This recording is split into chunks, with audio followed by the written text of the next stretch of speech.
안녕하십니까. 저는 그 부동산 개발을 한 30년 가까이 운영하고 있는 주미래의 대표이사 정주영이라고 합니다. 반갑습니다.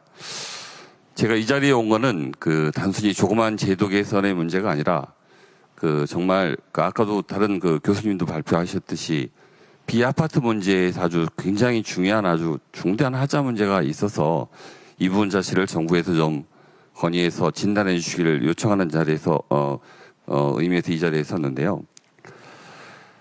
그 생존의 문제입니다. 지금 건축물 분양법 그 분양에 관한 법률 시행령 9조 1항에 보면 시정명령을 받게 되면 그걸 해지할 수 있게끔 하는 조항이 있습니다. 그래서 과태료를 받았거나 또는 시정명령 벌금 이상의 형을 받았을 때는 계약 해제권을 인정하는 조항이 있습니다. 이런 조항이 있는데 그동안은 이런 시정명령을 가볍게 받았다 하더라도 하급심 판례가 계약 해제권을 인정해 주지 않았었습니다. 왜냐하면 시장의 전체적인 균형 그리고 어떤 안정성을 위해서 이걸 해주지 않았었는데 2025년 12월 24일 날 그 대법원 판례 하나가 시정명령을 받은 경우에는 그 어떤 경중 여부를 관계없이 다 계약 해제권을 인정하겠다고 해서 나온 이유로 지금 현재 업계에서는 한 17,000여 세대 그리고 한 50여 개 이상 사업장 10조 이상 정도 되는 이런 계약 물량 자체가 입주하고 잔금을 다 내고 소유권 이전을 했는데도 계약 해제 소송이 진행되고 있습니다. 이거는 그 비아파트 부분 자체를 아예 죽이는 일입니다. 예측도 불가능하고 지금 강남에 있는 모 아파트 이런 그 업장 같은 경우에는 한 수백 건씩 이런 소위 말하는 계약 해지 소송이 들어오고 있습니다. 그러면 어떻게 이게 공급이 되고 유지가 될 수 있겠습니까?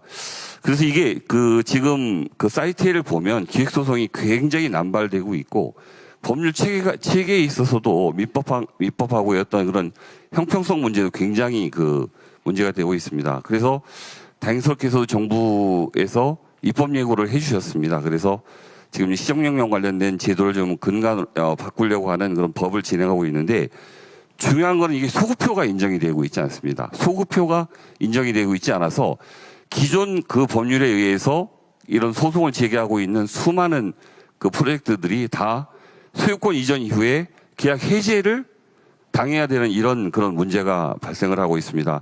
이 소급표를 인정해 주지 않으면 법률만 개정해서는 지금 어떻게 해볼 도리가 없는 정도쯤으로 비아파트 부분 자체가 지금 굉장히 위협받고 있습니다. 아예 공급이 불가능한 정도의 그런 상황입니다. 그래서 정말로 전체의 어떤 시장의 안정, 더 나아가서는 여기에 계시는 모든 사업자분들의 보호, 정부의 어떤 현 정책에도 맞게끔 정말 해주셔서 소급표 문제, 또 경과 조치에 관련된 부분을 꼭 좀 손봐 주셔서 이런 잔금을 내고 입주한 비아파트부가 다 해제해달라고 요청을 하고 있습니다. 문구 하나 틀렸다고 사람이 할 수 있는 일이지 않습니까? 근데 문구 하나 틀리고 지구단위 계획이라고 한 용어 하나 빼먹었다고 또 학교 정화구역이라고 한 용어 하나 빼먹었다고 전체를 다 계약을 해제하라고 하는 소송이 지금 남발되고 있습니다. 이 부분에 대해서 정말로 꼭 여러 가지 조치를 부탁을 올리겠습니다. 이상입니다. 네. 오늘 여기 분야별 질의가 끝나고 추가 기회가 좀 있습니다. 그래서 기존에 발표를 못 하셨던 분들 위주로 먼저 발언 기회가 가지신 걸 좀 양해해 주시고요. 공급 분야 관련해서 여러 학자나 전문가분들 많이 오신 걸로 알고 있는데 혹시 전문가 말씀 한번 들어보고 하겠습니다.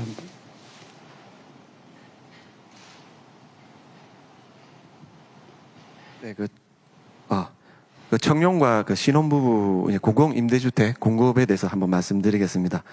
도시이야기 조일진 대표입니다.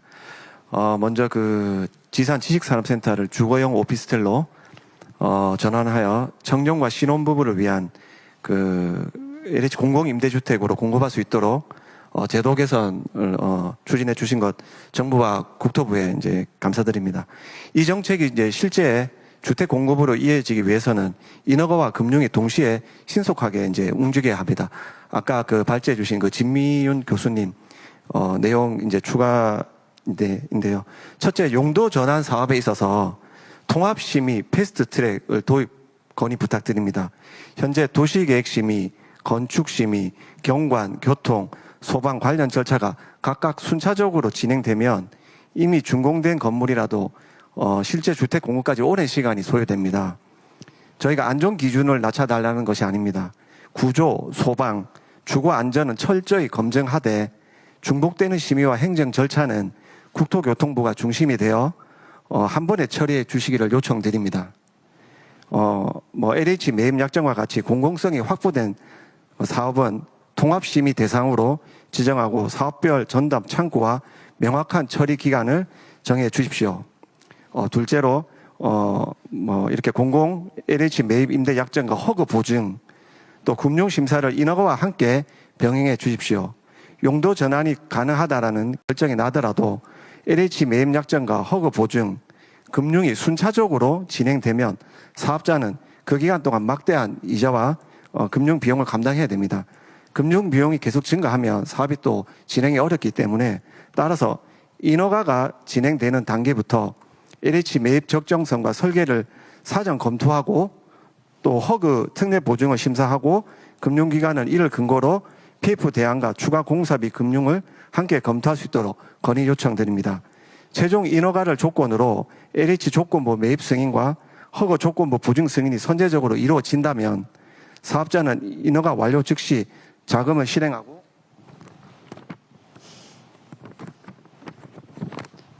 좀 짧게 말씀드립니다. 공사에 착수할 수 있습니다. 이를 위해 국토교통부, LH 허그 지자체, 금융기관이 함께 참여하는 용도 전환 원스톱 지원 체계를 마련해 주시기를 요청드립니다.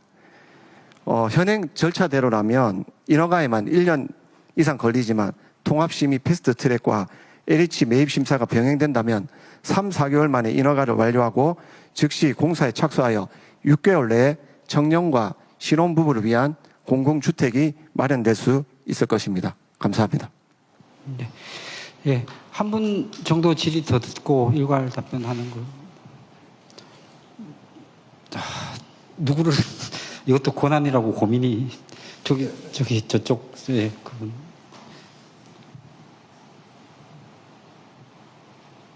안녕하십니까. 드디어 발언을 하게 됐는데요. 주택 공급자로서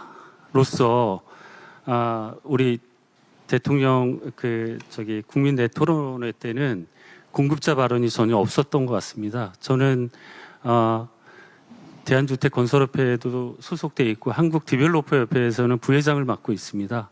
그래서 주택 공급에 대해서 사업자 입장에서 어떻게 하면 공급을 할 수 있는가 그 부분에 대해서 좀 말씀드리고 싶습니다. 부동산은 시작할 때 브릿지를 하게 됩니다. 그러니까 LH나 정부에서는 택지 개발을 해서 주택지를 개발을 해서 그 위에 이제 주택을 짓고 민간에서는 토지 작업을 통해서 2년, 3년도 걸리고요. 그래서 적게는 3필지, 4필지, 많게는 30필지, 50필지, 300필지까지 이렇게 토지 작업을 해서 택지를 만듭니다. 그게 정부와 민간의 차이인데 민간에서 지금 이제 그렇게 어렵게 토지 작업을 해서 브릿지를 하려고 그러면 지금 브릿지가 지금 막혀 있습니다. 그리고 브릿지가 돼서 토지 작업이 돼서 인허가 완료 후에 본 PF를 하려고 그러면 PF가 또 지금 현재는 안 되는 상황입니다. 그리고 그것도 또 사업장이 너무 좋아서 지금 현재는 이제 되는 사업장은 허그에서 보증을 통해서 보증하는 경우에 한해서만 지금 현재 주택 사업을 할 수가 있는데 그 외에는 지금 거의 불가능한 상황이고요. 또 그렇게 해서 착공을 했는데 분양이 90% 이상 돼야 중도금 대출을 해주고 있는 상황입니다. 그 중도금 대출금으로 공사비를 충당을 하는데 그런 부분이 다 막히게 되는 거죠.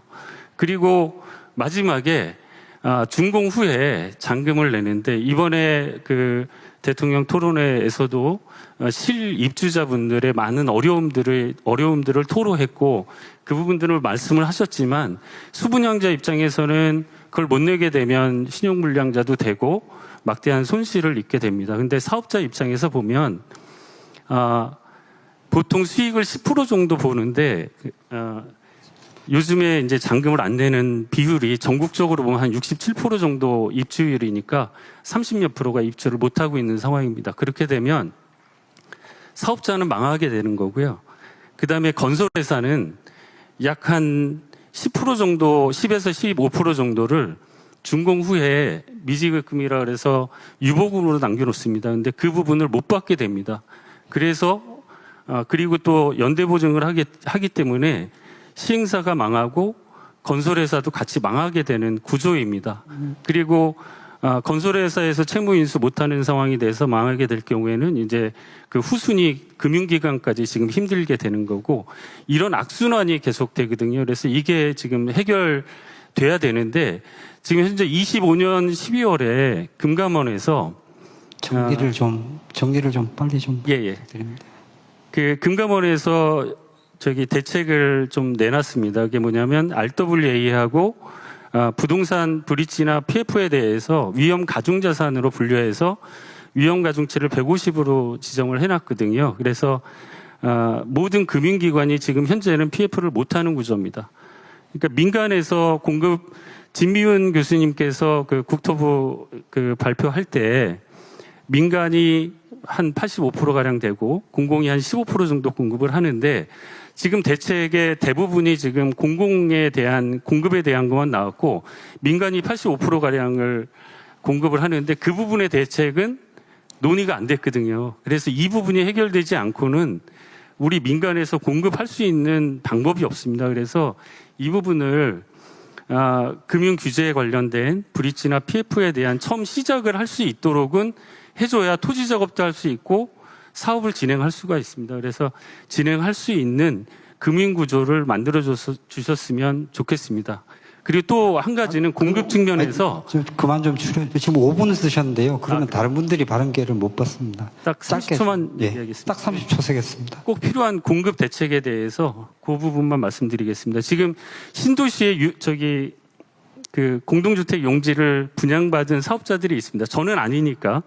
근데 이제 사업자들이 사업 착공을 못 합니다. 그러니까 상한제가 수분양자와 사업자가 이제 50대 50 정도로 비율로 서로 이익을 받게 돼 있었는데 자재비라든지 인건비가 너무 상승을 해서 지금 사업자가 사업을 하면 손해나는 구조입니다. 그래서 이 부분도 좀 합리적으로 손을 봐줬으면 그 사업자들이 그 아파트 공급하는데 큰 도움이 될 것 같습니다. 마무리해 주십시오. 네, 여기까지 하겠습니다. 이제 거기까지 하셔야 됩니다. 네, 고맙습니다. 혹시나 뭐 발언을 못 하신 분 이따가 끝나고 나서 한 번 더 발언 기회가 있을 예정이니까요. 공급 부분 요 정도까지 듣고 국토부 장관님 한번 정리 발언 부탁드립니다. 예, 국토부 장관입니다. 오늘 그 말씀 주신 거에 대해서 그 간단하게 설명 좀 드려야 될 것 같은데요. 그 첫 번째 말씀 주신 이 비아파트 문제에 대한 활성화 문제에 대해서는 저는 전적으로 동의하고 있습니다. 그래서 이 문제에 대해서 구체적인 대책을 지금 수립을 준비하고 있고요. 그래서 이 비아파트에 대한 공급이 활성화되고 또 기업형 좀 임대 주체도 좀 다양화돼서 공급할 수 있는 주체들도 좀 바로 세울 수 있도록 그런 노력을 좀 하는 게 좋겠다 이런 거고요.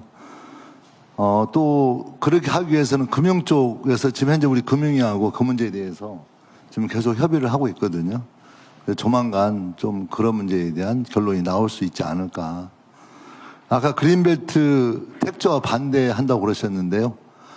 그 점에 대해서는 저는 원칙적으로 굉장히 찬성하는데 국토부 장관 되고 나서부터는 그린벨트 해제를 해서라도 집을 짓고 싶다라는 좀 강한 열망이 생겨서 원래 이 문제의식을 그대로 살리지만 그래도 필요하다면 그린벨트 일부 해제해서라도 주택을 공급할 수 있도록 국토부는 좀 적극적으로 고민하고 있다 이런 말씀 드리겠습니다. 그리고 아까 사전 청약자 보호 문제에 대해서 좀 구체적으로 말씀을 주셨는데요. 그래서 현재 대통령께서 직접 지시한 사항입니다. 저희가 현재 사전 청약자가 원래 약속했던 정부가 그 문제에 대해서는 정확하게 해야 한다 이렇게 생각을 하고 있고요. 아까 총리님께서 좀 지시를 해달라 이렇게 말씀을 주셨는데 어쨌든 구체적인 문제에 있어서는 약간 국토부하고 이견이 있어. 큰 틀에서는 사실 많은 게 정리가 되었는데 아까 금리 문제라든가 이런 문제는 해결이 안 되고 있는 측면이 있다고 알고 있고, 또 제가 보고를 받으면서도 명확하게 사전 청약자분들에게 기존에 약속을 정확히 한 사항에 대해서는 분명히 해결하겠다 이런 거고, 좀 애매모호하고 또 좀 전체적으로 약간 그 룸이 있는 그 문제에 대해서도 우리 사전 청약자 분들이 좀 그때 가서 결정한다, 이건 좀 답답하신 건 저도 충분히 이해가 되거든요. 그래서 그 문제에 대해서도 좀 우리 사전 청약자 분들께서 답답하지 않도록 그렇게 좀 해결책을 좀 마련하도록 노력하겠고요. 그건 좀 우리 그 국토부 우리 저하고 또 우리 사전 청약자분들하고 한번 간담회를 하면 좋을 것 같아요. 그래서 좀 큰 틀에서 방향은 이미 잡혔지만 좀 구체적인 좀 조정이 필요하다면 조정을 할 수 있도록 그렇게 하겠습니다. 그리고 청년 문제에 대해서는 저도 이제 저희 아이들이, 제가 딸만 셋인데요. 저희 아이들이 지금 사실 직면에 있고 그 옆에서 보면서 좀 늘 가슴 아프고 또 걱정이 참 많이 있고, 단순히 국토부 장관으로서가 아니라 정말 그 청년 세대의 아버지로서 좀 고민을 많이 하고 있다, 이런 말씀 드리겠고요.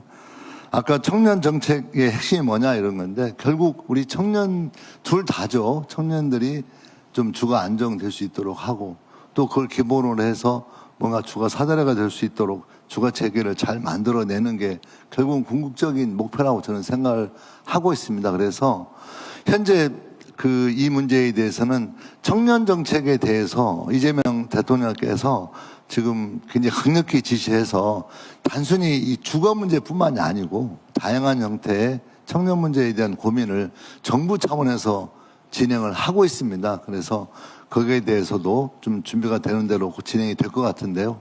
여기서 좀 국토부 장관으로서 말씀드릴 수 있는 건, 일단 단발적으로 그때 이제 우리 전문분들께서 결혼하고 나니까 오히려 결혼하고 나면 페널티가 생기더라. 그래서 결혼 신고도 늦추고 이런 좀 가슴 아픈 그런 거에 대해서 저희가 이제 보고 받으면서 이제 좀 바로바로 즉각 그 문제에 대해서 대책을 수립해서 진행을 하고 있다는 말씀 올리겠고요. 또 아까 우리 금융 쪽에서 말씀 주셨지만 비아파트 문제에 있어서 좀 과감하게 여러 가지 우리가 조치를 취하게 되면 실제 1인 가구 문제라든가 또 전문분들이 생활할 수 있는 그런 주거 공간을 만들어낼 수 있는 여지도 많이 있기 때문에 좀 그런 걸 적극적으로 검토하고 있다는 말씀도 드리겠고요.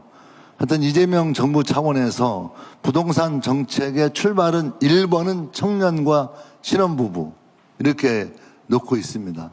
제가 그래서 어느 회의 장소에서 그렇게 말을 하니까 49 드신 분께서 왜 우리 40대, 50대는 빼느냐 그런 말씀도 주시더라고요. 그렇지만 어쨌든 우리 청년들이 현재 직면하고 있는 그 문제의 심각성에 대해서 잘 알고 있고요. 다양한 형태로 그걸 준비해서 조만간 청년 정책의 큰 한 축으로서 뭔가 여러분들께 구체적으로 다가갈 수 있는 안을 만들겠다, 이런 말씀 드리겠습니다. 그리고 그 비아파트 문제에 그 소송, 이건 너무나 잘 알고 있습니다, 저희들이. 그래서 아마 저희 국토부가 대화도 많이 하셨을 거라고 저희는 보고 있는데요. 아까 말씀 주신 경과 조치에 대한 좀 더 구체적인 그런 좀 그 원포인트 그런 내용이 잘 들어가 있지 않으면 어쨌든 장기적으로 앞으로 문제는 해결할 수 있지만 그 사이에 끼어 있는 수많은 분들의 피해가 예상되기 때문에 저희들이 그 놓치지 않고 하시도 하겠고요. 우리 저희 장관실 연락을 해서 좀 구체적으로 잘못하면 또 이게 좀 지나갈 수 있기 때문에 또 조정 과정에서 빠질 수 있기 때문에요. 좀 그 문제에서 꼭 챙길 수 있도록 그렇게 하겠고요.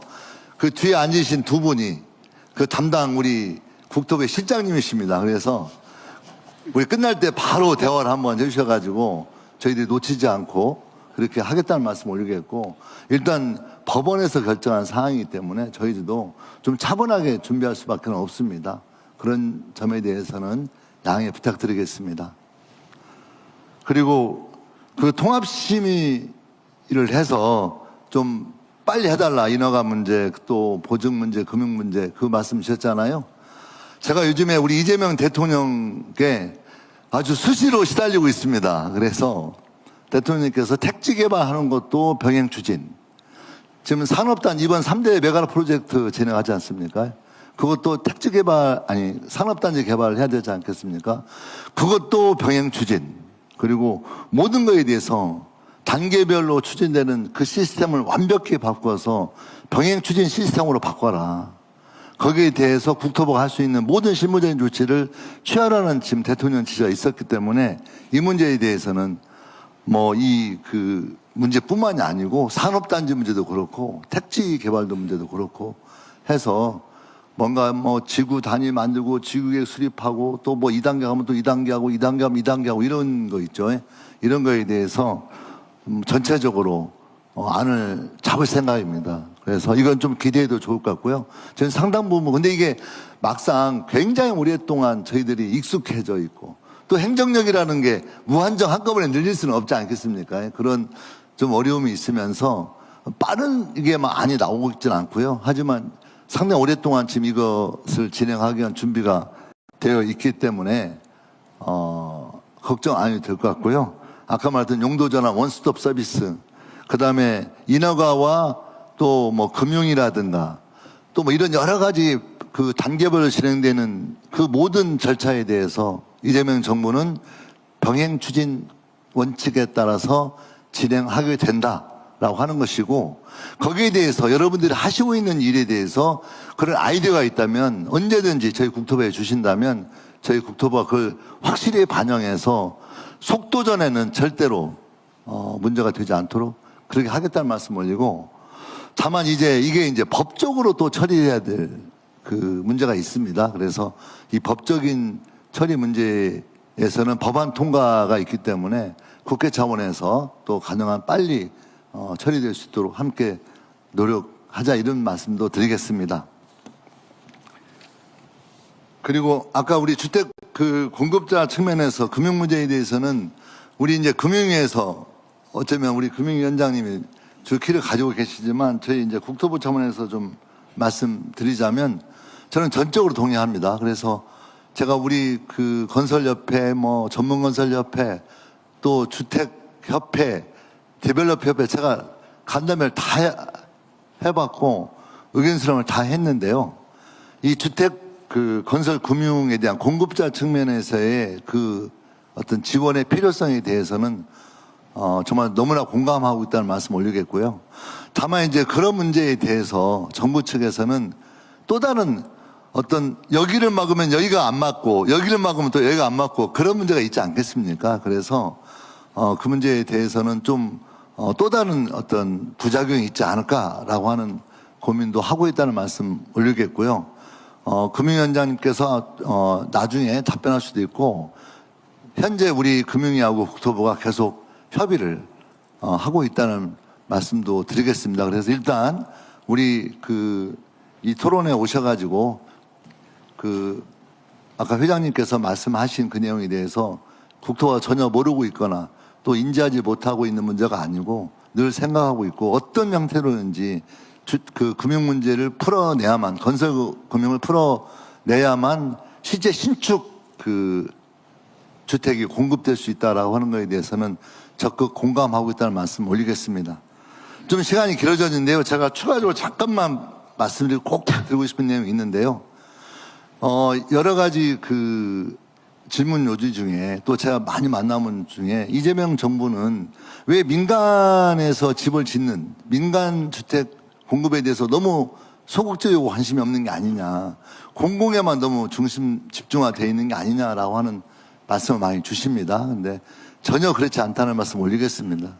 어쨌든 공공 분야에 있어서 주택 공급 문제에 대한 과감한 혁신을 특히 LH 중심으로 진행하는 것들에 대해서 진행하고 있기 때문에 그게 좀 크게 보일 수는 있을지 모르겠지만 실제 민간 차원에서의 주택 공급이 되지 않으면 현재 주택 공급에 있어서 상당히 문제가 된다라고 하는 거에 대해서 저희 정부는 분명히 인식하고 있고요.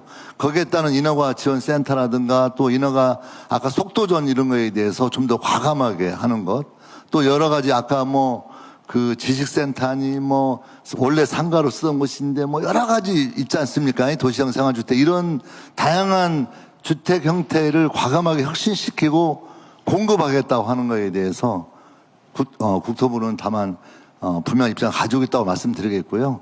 다만 한 가지 쟁점화되고 있는 문제는 그 민간 용적률 문제에 대해서 용적률을 올려야 된다라고 하는 주장에 대해서 저희 국토부는 굉장히 신중한 입장을 가지고 있습니다. 왜냐하면 정비 사업을 할 경우에 일단 집을 없애면 당면에서 멸실되는 효과가 있기 때문에 그 멸실되는 게 오히려 더 주택의 어떤 부동산 가격을 올리는 그런 문제가 된다라고 하는 의견을 가지신 분도 만만치 않게 있다는 또 현실로부터 그런 좀 고민들을 국회 차원에서 여러 차례 제가 요청을 했고 법안 만드는 과정에서도 논의해달라 요청을 하고 있습니다. 그래서 일단 그 민간 정비 사업 또 민간의 공급 사업에 대해서 국토부가 전혀 관심을 가지고 있지 않거나 공공으로만 해서 뭔가 주택 공급을 하려고 하고 있다라는 거에 대해서는 전혀 오해가 없었으면 좋겠다는 말씀 올리면서 제 얘기는 여기서 마치겠습니다. 예. 네, 그 추가로 아까 하마나님이 주셨던 부분들 관련해서는 이미 국토부 장관 답변 주셨는데요. 사실 고향 창릉 상기는 그때 제가 처음으로 가봤던 곳이었고 그곳에서 가보고 나서 현지에서도 이제 얘기가 있었고 이후로도 많은 말씀 주셔서 관련된 부분 내용들은 좀 챙겨보고 있습니다. 그리고 지난번 대통령 토론회 때도 사실 대출 조건 변경으로 인한 여러 가지 좀 현실적으로 지금 저희가 다시 봐야 하는 부분에 대해서는 좀 핀셋 그 관점으로 아예 좀 하나하나를 좀 들여다보고 좀 점검해보라는 말씀 주셨기 때문에 관련된 부분 보고 있고요. 그리고 게시판에 올라온 내용들 굉장히 많이 봐도 중도금과 잔금이라는 표현이 아주 많이 사용되고 있는 거를 봤습니다. 그래서 그런 내용들은 별도로 좀 챙겨서 어떤 문제가 있으신지 살펴보는 작업들은 하겠습니다. 그리고 아까 결혼 페널티 관련해서 말씀 주셨던 거는 지난번에 결혼 페널티 관련해서 전수조사해서 아예 좀 해결할 수 있는 부분들 해결하자 하셔서 이미 이제 사실은 이전 총리 계실 때부터 좀 진행되고 있던 것들이 있었고 최근에 지시하신 이유로 찾아낸 게 한 12건 정도 있습니다. 그리고 게시판 다시 뒤져보니까 게시판에도 한 20건 넘게 관련된 의견 올려놓으신 것들이 있어서 그것도 좀 다 열어서 풀어야 될 부분들이 있는 건지 내용들은 관련 부처들이랑 협의하고 또 좀 원스톱 지원 관련해서 말씀 많이 주셨는데요. 뭐 아까 메가 프로젝트도 말씀하셨지만 사실 이렇게 순차적으로 진행되고 있는 많은 일들의 변화를 동시에 진행할 수 있는 형태의 일의 순서를 좀 바꾸거나 일을 한꺼번에 하거나 하는 구조를 좀 바꾸는 일들이 물론 현실적으로는 참 어려운 부분들이 많지만 이 부분들을 해내야 지금 우리가 원하는 속도와 그리고 원하는 방향으로 갈 수 있다는 생각입니다. 이거는 주택 공급도 마찬가지고 메가 프로젝트도 마찬가지여서 그 부분에서는 뭐 국토부 장관님 장담해 주신 것처럼 아마 속도가 날 수 있는 방향으로 정부가 최선을 다해서 갈 부분입니다. 그리고 청년의 미래에 대한 말씀, 그러니까 주택에 대한 이런 비전 말씀 주셨는데요. 뭐 사실 비전이라면 집을 빌리던 원하는 집을 사던 청년들이 부모님의 재산의 규모와 상관없이 같은 조건 하에서 살 수 있는 환경을 만들고 싶다라는 것들은 있는데 이거 이제 어느 정도 규모까지 지금 제가 청년 정책 관련해서 저희 청년 그 실장이랑 보니까 1000만 명 가까운 분들이 계시고 이분들을 대상으로 이제 어떤 규모의 어디까지를 지원할 거냐라는 것들은 하나하나 좀 더 봐야 할 것 같습니다. 그래서 그 부분들은 조금 빠른 시일에 정리되면 다시 한번 별도로 말씀드리고 지금 현재는 우선 결혼 페널티 관련된 부분, 청년들의 주거환경 관련된 내용들을 좀 세부적으로 보고 또 올라온 내용들 굉장히 많이 말씀 주신 거 있습니다. 그래서 검토해서 조만간 답 드리는 시간 잡도록 하겠습니다. 예.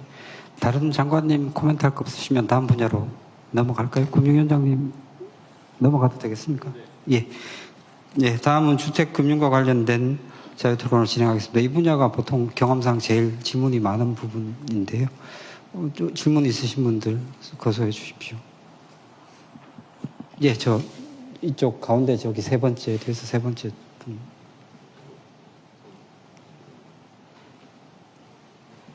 네, 안녕하십니까. 광주특별시에서 부동산업을 하고 있는 사랑방 미디어의 송용원입니다. 저는 지방 그리고 주거 사다리 측면에서 말씀을 좀 올리겠습니다. 아시는 것처럼 지방의 주택 가격은 높지가 않습니다. 그래서 신혼부부처럼 처음에 집을 마련하시는 분들의 경우 지원 시스템이 잘 갖춰져 있다고 봅니다. 그런데 소형 구축으로 일단 진입한 이후에 1주택자의 경우는 이제 신축으로 다시 또 옮겨가셔야 되는데요. 지방은 아시는 것처럼 최근에 공급이 한꺼번에 쏟아지거나 또 몇 년간은 공급이 끊기는 사례가 좀 있습니다. 이에 따라서 구축과 신축가의 가격차가 상당히 좀 큽니다. 그래서 여기에 대해서 금융 지원책이 좀 필요하지 않나 생각을 합니다. 예컨대 LTV 비율을 좀 상향한다든지 아니면 현재 디딤돌이나 보금자리론 같은 경우 연령 제한이 좀 묶여 있는데요. 이 부분을 좀 완화해서 좀 더 지원해주면 어떤 주거 사다리가 좀 막힘없이 작동을 하면서 미분양 해소에도 도움이 되지 않을까 생각을 합니다. 감사합니다. 예, 감사합니다. 다음 혹시 지방에서 오신 분 계실까요? 예, 앞줄에 두 분 다 지방에서. 예. 예, 안녕하세요. 안녕하세요. 저는 강원도 양양에서 올라온 한경찬이라고 합니다. 주거 공간과 지금 아우러 세제 공간 여러 가지 지금 복합되는 말씀을 하시는데 지금 상업용지에 관해서 제가 좀 말씀을 드리겠습니다. 최근에 생활형 숙박 리조트 호텔을 분양 대행을 하고 있는데요. 지금 신축을 해서 입주를 하려다 보니까는 대출 규제로 해서 대출이 지금 잔금이 안 되고 있어요. 그래서 지금 강원도 양양에 숙박 레지던트 호텔이 잔금을 못 치르고 있습니다. 또 하나는 지금 이제 우리 대한민국의 지금 주택 공급이 120%가 넘는데 왜 이렇게 주택이 없는가 제가 곰곰이 생각해 봤더니 지금 이게 토지는 광활하게 많이 있어요. 그런데 이 부분을 정책과 이 시스템이 다 있는데 공법도 있는데 이 자체를 조금 무언가 한번 정책이 바뀌어가지고 흔들면은 다 시스템도 무너지고 요것을 재정비해서 새롭게 주택 공급을 할 수 있는 우리 많은 지금 디벨로퍼 지금 이 관련된 건설업체가 차별해서 머리를 맞대면은 토지는 지금 충분히 있습니다. 그리고 토지대가 예를 들어서 100원이라면은 1,000원짜리에다 집을 지으려니까 이 지금 주택 공급이 잘 안 되고 있는 겁니다. 그래서 이런 부분을 조금 더 우리 총리님께서 지혜롭게 합리적으로 만들면은 대한민국의 부동산 아파트 값은 내려갈 수 있습니다. 지금 토지는 무한하게 있습니다. 필요하다면 제가 공급할 수 있습니다. 이상입니다. 네, 감사합니다. 그럼 그 옆에 분까지 듣고 다른 분들 있습니다. 예, 반갑습니다. 저는 경남 창원에서 올라온 한국공인중개사협회 경상남도 도회장 정지영입니다. 아무튼 존경하는 우리 한명수 국무총리님 그리고 또 이 자리에 참석해 주신 그 관계 부처 전문가 여러분, 지난 저는 1차 토론회를 확인했거든요. 확인하듯이 한 부동산 정책의 핵심 과제는 인위적인 가격 통제가 아니라 규제로 뒤틀린 시장 구조를 바로잡는 것이라고 생각합니다. 오늘 2차 토론회인데요. 구체적인 대안을 완성하는 자리입니다. 정책이 실효성을 거두려면 주택시장의 수도권과 지방, 이원화, 투트랙을 적분과 함께 지방 악성, 미분양 적재 해소 그리고 또 그동안 소외됐던 지방 농지, 토지 관리 체계 개편이 반드시 하나의 패키지로 추진되어야 한다고 생각합니다. 그래서 저는 세 가지 정도로서 나누어서 말씀드리고자 합니다. 첫째, 세제와 금융의 체질은요, 주택 수에서 합산 가액과 실거주 중심으로 전환해야 한다고 생각하고요. 또 수도권에 30억짜리 똘똘한 한 채는 세제 혜택을 안 받고 지방의 소액주택이나 소규모 농지는 다주택자 족쇄를 차는 불합리한 역차별을 끝내야 합니다. 수도권은 초고가 주택의 보유세를 가액 기준으로 합리화돼 실거주 1주택자를 보호하고 비거주 갭투자, 지방에서 상경하는 갭투자는 철저히 차단해야 한다라고 생각합니다.